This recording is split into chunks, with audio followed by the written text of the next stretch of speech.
Kang Deddy Mulyadi, Anda itu bisa nggak sih jangan jadi gubernur yang keren banget?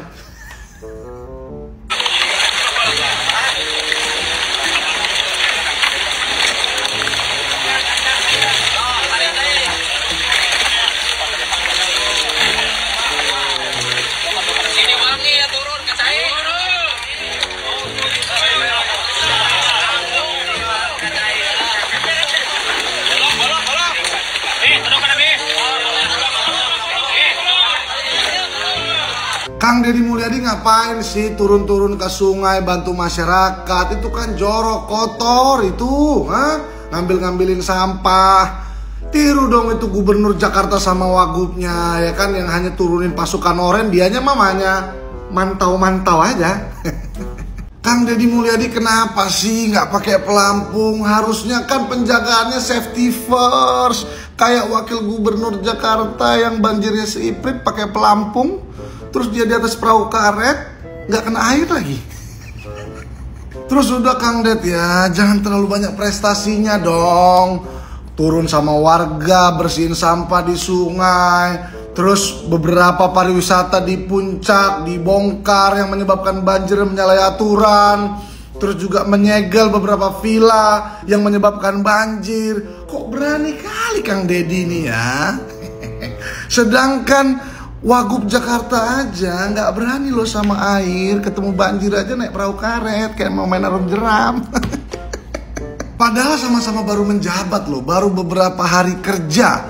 Tapi kok terobosannya banyakan Kang Deddy, udah cukup dong. Nanti kasihan gubernur dan Wagub Jakarta, nandinginnya susah, niruinnya susah. Satu-satunya gubernur yang paling sering muncul di media sosial saya kira ya gubernur Jawa Barat, KDM, Kang Deddy Mulyadi. Dan tentu banyak saya kira kebaikan yang sudah dilakukan oleh Deddy Mulyadi.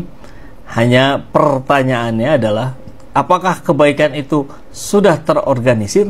Nah, ini menarik untuk kita bahas karena banyak sekali aksi-aksi beliau yang mengagetkan banyak orang. Bukan hanya warga Jawa Barat, tapi juga para stafnya, tapi juga para wali kota, bupati di Jawa Barat. Dan mungkin pemerintah pusat. Dengan Menteri Pariwisata saja kan berbeda itu. Dengan Menteri Pendidikan berbeda soal studi tour. Nah, tentu ini harus kita sikapi dengan proporsional. Hal-hal yang sudah baik yang dilakukan oleh Deddy Mulyadi yang pro rakyat jelas-jelas harus kita dukung, harus kita apresiasi. Tapi dalam beberapa hal yang riskan, rawan, kemudian menjadi aksi-aksi yang sifatnya insidental, tidak terorganisir, maka tentu dikhawatirkan ini akan menjadi blunder. Apakah ini blunder atau salah momen? Ketika publik sedang mengkritisi undang-undang TNI, Kang Deddy Mulyadi gandeng TNI AD untuk kerjasama. Apakah langkah Deddy Mulyadi ini sudah tepat? Kalimat misalnya, Kang Deddy ngapain sih harus turun-turun segala, turun ke sungai, turun ke kali, turun ke daerah-daerah yang dianggap kotor, tinggal nyuruh saja kalau gubernur. Ya, sebenarnya gubernur tinggal nyuruh, tapi faktanya kalau tidak turun, itu tidak ada yang mau mengerjakan. Apa sih problemnya? Problemnya di kita ini birokrasi itu hanya bekerja berdasarkan mata anggaran, judul anggaran. Kalau di judulnya tidak ada, maka tidak ada pekerjaan dan tidak dilakukan. Nggak ada judul mungut sampah, nggak ada judul ngeruk sungai, gitu kan. Kalau nggak ada judulnya pun nggak dikerjakan, apalagi nggak ada judul. Nggak ada lagi judul bongkar bangunan, nggak ada judulnya. Ya karena nggak ada judulnya, mereka nggak akan berjalan kalau kita tidak berani nyerenteng. Untuk itu ya mudah-mudahanlah, saya hanya mengawali seperti ini, mudah-mudahan kedepannya menjadi kesadaran. Ada judul, tidak ada judul, memang birokrat ASN harus bekerja. Ada judul dan tidak ada judul anggaran ya. Karena kalau ngandelin ada judul, nggak ada tuh judul anggarannya hari ini adalah ngebongkar bangunan di puncak, ngebongkar bangunan di Bekasi nggak ada judulnya. Ya karena nggak ada judul, ya tugas pemimpin membuat judul. Assalamualaikum warahmatullahi wabarakatuh. Salam Om Swastiastu, Namo Buddhaya. Salam kebajikan dan salam sejahtera untuk kita semua. Pemirsa sekalian, Kang Deddy Mulyadi yang adalah Gubernur Jawa Barat ini akhirnya membuka suara terhadap nyinyiran-nyinyiran dari sekelompok kecil orang-orang yang tidak suka dengan apa yang dilakukan oleh Kang Deddy Mulyadi selama beliau menjadi gubernur di Jawa Barat ini. Memang ada segelintir orang yang mengatakan bahwa hal-hal yang dikerjakan oleh Kang Deddy Mulyadi itu hanyalah pencitraan semata. Ada pula yang mengatakan bahwa hal-hal yang dilakukan atau yang dikerjakan oleh Kang Deddy Mulyadi itu hanya mau mencari simpati dari masyarakat Jawa Barat untuk mendukung beliau di tahun 2029 nanti. Memang sadar ataupun tidak sadar bahwa orang-orang baik seperti Kang Deddy Mulyadi ini pasti tidak semua orang yang akan mensupport, yang akan menerima segala keputusan dan segala kebijakan yang beliau terapkan di wilayah Provinsi Jawa Barat ini. Dalam beberapa cuplikan video, bahkan ada yang terang-terangan mengatakan bahwa segala sesuatu yang dikerjakan oleh Kang Deddy Mulyadi itu hanyalah pencitraan semata. Tetapi di sini saya secara tegas mau katakan bahwa manusia-manusia yang mengatakan bahwa apa yang dikerjakan oleh Kang Deddy Mulyadi itu adalah pencitraan semata, maka dapat dipastikan ini adalah kelompok-kelompok sakit hati. Ini adalah kelompok-kelompok dari mereka yang tidak suka agar Jawa Barat itu berkembang. Dari mereka yang sakit hati, mungkin saat Pilpres kemarin, mungkin saat Pilgub kemarin, maupun ada hal-hal lain yang pada akhirnya mereka tidak suka dengan Kang Deddy Mulyadi. Tetapi overall, orang-orang waras, masyarakat Jawa Barat pastinya sangat bahagia, pastinya sangat bangga, punya pemimpin yang benar-benar mau bekerja dengan setulus hati, punya pemimpin yang benar-benar merakyat. Dan yang uniknya, seorang pemimpin seperti Kang Deddy Mulyadi ini adalah pribadi yang mau mewakafkan dirinya, yang mau mewakafkan hidupnya untuk kepentingan umum, untuk kepentingan Jawa Barat. Pemirsa, memang sangat sulit kita menemukan sosok pemimpin seperti Kang Deddy Mulyadi ini. Tetapi kembali lagi saya garis bawahi bahwa orang-orang baik seperti Kang Deddy Mulyadi ini pasti tidak semua orang menyukainya. Kita yang orang-orang kecil, kita yang rakyat jelata, pastinya akan berpihak kepada Kang Deddy Mulyadi karena kita tidak punya kepentingan dalam dunia politik maupun dalam panggung-panggung kekuasaan di bangsa ini. Tetapi bagi mereka yang punya kepentingan dalam dunia politik, yang punya jabatan, yang punya kekuasaan, pasti akan merasa terganggu dengan segala kinerja, dengan segala kualitas, dengan segala gebrakan-gebrakan baru yang ditunjukkan oleh Kang Deddy Mulyadi kepada kita masyarakat Indonesia. Mari, saya ingin mengajak kepada pemirsa sekalian bahwa orang-orang baik, orang-orang yang mau mewakafkan hidupnya untuk kepentingan orang lain, pemimpin-pemimpin yang bijaksana, pemimpin-pemimpin yang merakyat seperti Kang Deddy Mulyadi ini, saya hanya mau katakan bahwa sebagai rakyat jelata, sebagai orang kecil, kita wajib mendukung pribadi-pribadi seperti Kang Deddy Mulyadi ini. Dan saya berharap seorang Deddy Mulyadi yang adalah Gubernur Jawa Barat ini tidak usah menghirau atau tidak usah mengindahkan dengan oknum-oknum yang mungkin secara terang-terangan menyerang Kang Deddy Mulyadi, menjatuhkan Kang Deddy Mulyadi, entah itu melewat media sosial atau mungkin secara langsung. Saya berharap bahwa sosok Kang Deddy Mulyadi tetap menampilkan hal-hal yang selalu berpihak kepada rakyat.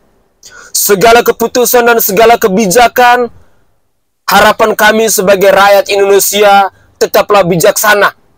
Karena saya juga merasa iri, saya juga mengharapkan agar di suatu hari nanti Kang Deddy Mulyadi tidak saja memimpin Jawa Barat, tetapi harus bisa menjadi RI 1 untuk memimpin negara kesatuan Republik Indonesia ini. Karena di negara Republik Indonesia ini, sosok Kang Deddy itu sangat dibutuhkan oleh orang-orang kecil, orang-orang yang mendambakan akan kesejahteraan, orang-orang yang mendambakan tentang keadilan, orang-orang yang mendambakan tentang kemakmuran, dari Sabang sampai Merauke, dari Pulau Miangas sampai Pulau Rote. Kami sebagai rakyat kecil hanya bisa mendoakan agar di suatu hari nanti Kang Deddy Mulyadi bisa terpilih menjadi salah satu figur untuk maju sebagai calon presiden di tahun 2029 mendatang.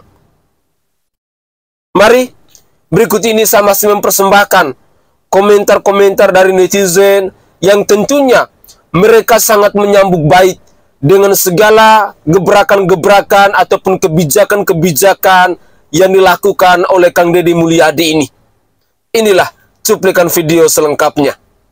Kang Deddy Mulyadi, tanyaannya Gubernur Jawa Barat benar-benar jadi trending topik masyarakat kamari pas bahasa lebaran. Eta di keluarga circle-na bapak-bapak ngobrolkan Deddy Mulyadi, circle-na ibu-ibu nu diobrolkan komodeui Deddy Mulyadi. Majar mah cenah Pak Deddy gawena hade pisan, gawena alus pisan, bebeledagan pisan. Ngan kieu we nyapanya umat Bapak tahun 2029 Bapak tong wakanya pres.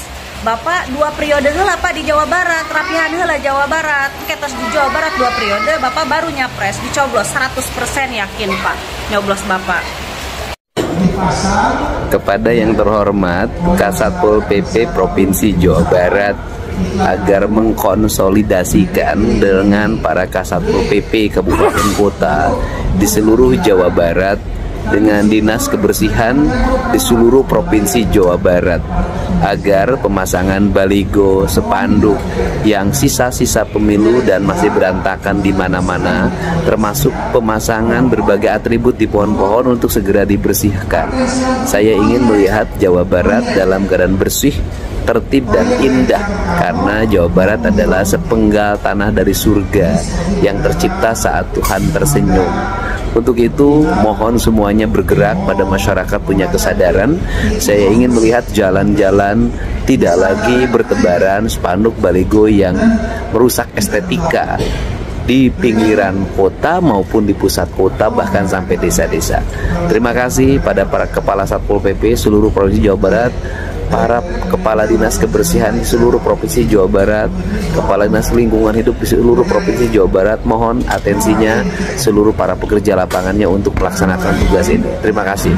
Yang terjadi kemarin bagaimana mekanik? Saya kan waktu itu minta langsung bertemu dengan para sopir angkot langsung. Tetapi kan hanya perwakilan katanya, nanti ada penyerahan langsung. Nah kemudian yang terjadi cuma ketemu orang bermuncang Pak. Terus yang terjadi seperti apa yang terjadi? Yang terjadinya ya begitu Pak, potongan 2.000 doang, potongan 2.000 doang Pak. Yang motongnya siapa? Ini dari Disub, Organda, buat Disub yang sama KKSU. KKSU itu pengurus jalur Pak. Jadi yang motongnya Disub, Organda, KKSU. Ya. KKSU teh naon? KKSU teh kelompok subunit Pak, jadi bawahannya Organda Pak. Oh bawahan. Tapi bukan pegawai Disub. Bukan, itu mah Organda mah orang-orang biasa di jalan. Orangnya jadi dipotong oleh pegawai Disub, Organda, Disubnya Disub provinsi. Disub Kabupaten Bogor. Ada oknumnya. Kemudian seorangnya 200.000. Iya, Kalau 200.000 kali 500 lumayan Pak, 100 juta. Iya Pak, makanya anak-anak yang bertanyakan yang itu Pak. Jadi buat apa uangnya gitu kan, kalau kita tahu jelasnya ya apa-apa. Ya aduh, uang.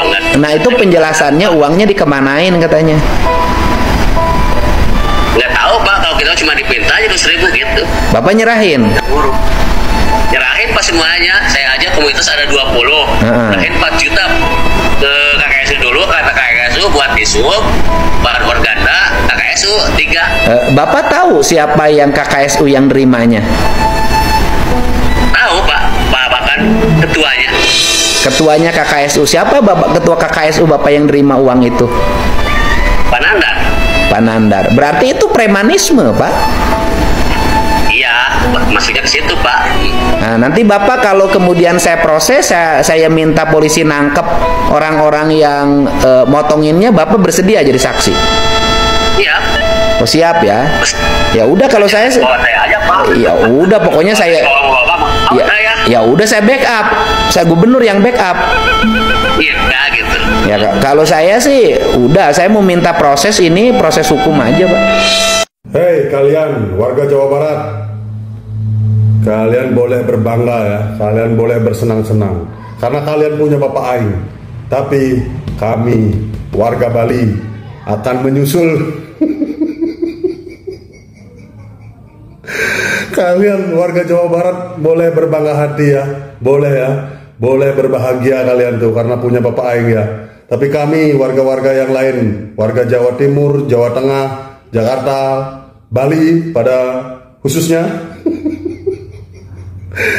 kami akan menyusul. Tunggu tanggal mainnya, oke? Wilujeng enjing, assalamualaikum. Sampurasun, wargi Jabar. Wilujeng enjing, assalamualaikum. Sampurasun, wargi Jabar. Meski hari mendung, semoga kita tidak dalam keadaan mendung hatinya, mendung hatinya, mendung hatinya, mendung rezekinya, tetapi cerah hatinya, cerah rezekinya. Mana Pak? Bapak orang mana nih? Saya orang Palembang, Bu. Orang Palembang. Sekarang berada di Bengkulu. Terus menurut Bapak tadi Bapak muji-muji Kang Deddy, Gubernur Jawa Barat, gimana kenapa? Memang bagus Bapak itu, Bu. Saya udah lama kenal, kita langsung nggak, tapi saya lihat di media sosial. Oh gitu. Bagus. Kami masyarakat dulu kayaknya setuju milih Bapak menjadi presiden 2020. Puas. Dari Bu, kami pasti milih dia, Bu. Dari sekarang ya sudah simpatis sekali ya dengan Kang Deddy ya. Kita doakan Pasti aja kami Kang milih, Deddy. Bu, dari Jabo. Oh begitu ya. Jadi untuk ke depan presidennya ya. Deddy, nah tuh Kang Deddy Mulyadi tuh di mana-mana orang suka sama kami Kang. pilih Bapak pasti, Pak. Tuh luar biasa. Dari kami di Warung Damia Bengkulu. Pilih Pak. Kang Deddy Mulyadi presiden 2029. Waduh luar biasa Kang Deddy. Oke guys, itu adalah cuplikan-cuplikan video yang bisa saya persembahkan ke hadapan pemirsa dalam konten saya kali ini. Satu hal yang saya suka dan semakin saya jatuh cinta dengan Gubernur Jawa Barat yang bernama Kang Deddy Mulyadi ini adalah sosok pemimpin yang berani, sosok pemimpin yang tegas dan terukur. Dan salah satu keunikan yang dimiliki oleh seorang Gubernur Jawa Barat ini bahwa ketika ada persoalan, beliau tidak mempertimbangkan lama, tetapi langsung mengambil keputusan dan memberikan solusi kepada rakyatnya. Intinya, segala sesuatu yang berpihak kepada rakyat, pasti seorang Deddy Mulyadi selalu terdepan. Inilah ciri khas seorang pemimpin yang memang benar-benar mau bekerja dengan setulus hati. Ciri khas dari seorang pemimpin yang benar-benar sudah mewakafkan hidupnya, sudah mewakafkan dirinya untuk kepentingan orang banyak. Masyarakat Jawa Barat, kalian sungguh sangat luar biasa karena telah memilih seorang pemimpin yang benar-benar bisa membangun Jawa Barat ke depannya untuk menjadi lebih baik lagi. Pemimpin seperti Kang Deddy Mulyadi tidak salah bila pada akhirnya yang jatuh cinta, yang ikut berkomentar, yang ikut bersuara tentang segala sesuatu yang dilakukan oleh Kang Deddy Mulyadi ini di seluruh wilayah Indonesia. Tidak saja rakyat yang ada di Provinsi Jawa Barat. Ini mau membuktikan kepada kita semua bahwa sesungguhnya orang-orang kecil, masyarakat-masyarakat kecil yang ada di Negara Kesatuan Republik Indonesia sangat mendambakan dan sangat merindukan sosok pemimpin seperti Kang Deddy Mulyadi ini.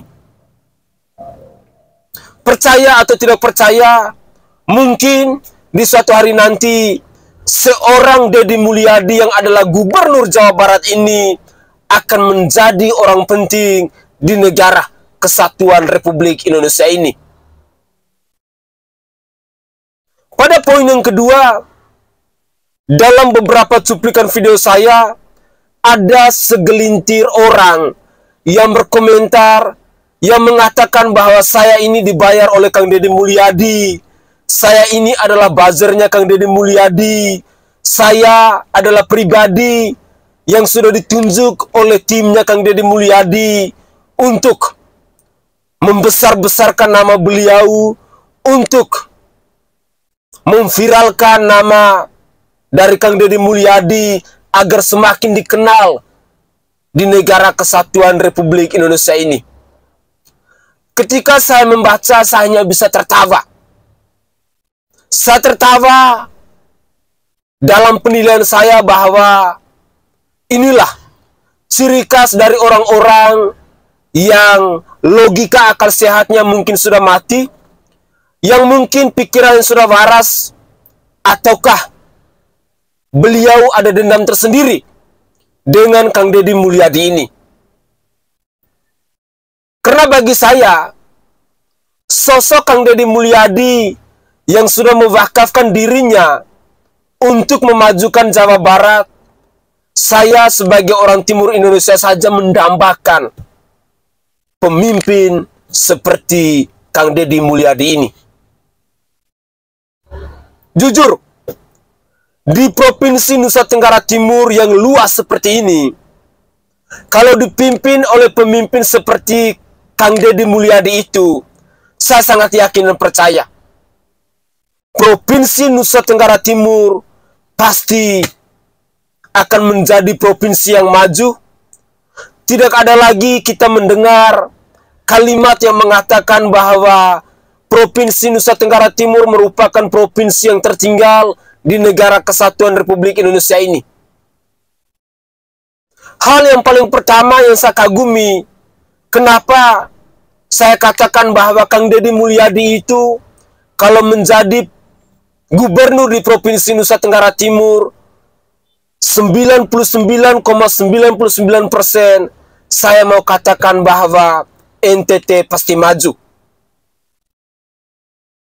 Karena untuk menjadi pemimpin di Provinsi di Nusa Tenggara Timur ini, tidak bisa seorang pemimpin itu hanya duduk manis di dalam kantor. Tidak bisa seorang pemimpin itu hanya duduk manis dalam ruangan ber-AC. Lalu di akhir bulan dia terima gaji, lalu di akhir bulan dia terima tunjangan. Tidak bisa. NTT Nusa Tenggara Timur ini tidak akan bisa berkembang. Akan tetap menjadi provinsi termiskin di Negara Kesatuan Republik Indonesia ini. Figur pemimpin yang dibutuhkan di Provinsi Nusa Tenggara Timur ini adalah figur pemimpin seperti Kang Deddy Mulyadi, yang selalu turun ke masyarakat, yang selalu melihat berbagai macam persoalan, mengambil keputusan, berani, dan menyelesaikan segala persoalan itu. Itulah sosok pemimpin yang saya sebagai orang kecil, saya sebagai rakyat jelata mendambakan agar di suatu hari nanti Nusa Tenggara Timur ini dipimpin oleh seorang pemimpin yang punya karakter dan jiwa kepemimpinannya seperti Gubernur Jawa Barat ini. Pemirsa sekalian, semoga saja cuplikan-cuplikan video yang sudah saya persembahkan ke hadapan pemirsa bisa menambah informasi baru kepada pemirsa sekalian yang selama ini terus mendukung saya, terlebih khusus ketika saya mencoba untuk mengupdate terkait dengan segala kegiatan, segala keputusan dan kebijakan, segala gebrakan-gebrakan baru yang dilakukan oleh Kang Deddy Mulyadi ini. Dukungan dari pemirsa sekalian sangat luar biasa kepada saya, dan saya secara pribadi hanya bisa mengucapkan terima kasih banyak atas segala dukungan dari pemirsa sekalian. Semoga segala niat baik, segala hal yang kita lakukan selalu diridhoi dan diberkat oleh Tuhan Yang Maha Esa.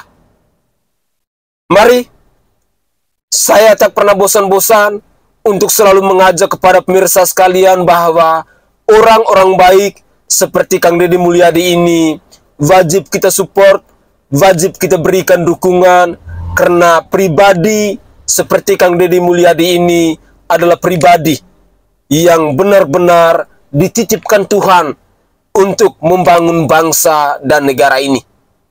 Saya Sainai dari Provinsi Nusa Tenggara Timur. Saatnya kita yang rakyat jelata harus berani untuk bersuara. Salam hormat, salam NKRI, dan salam Pancasila untuk kita semua.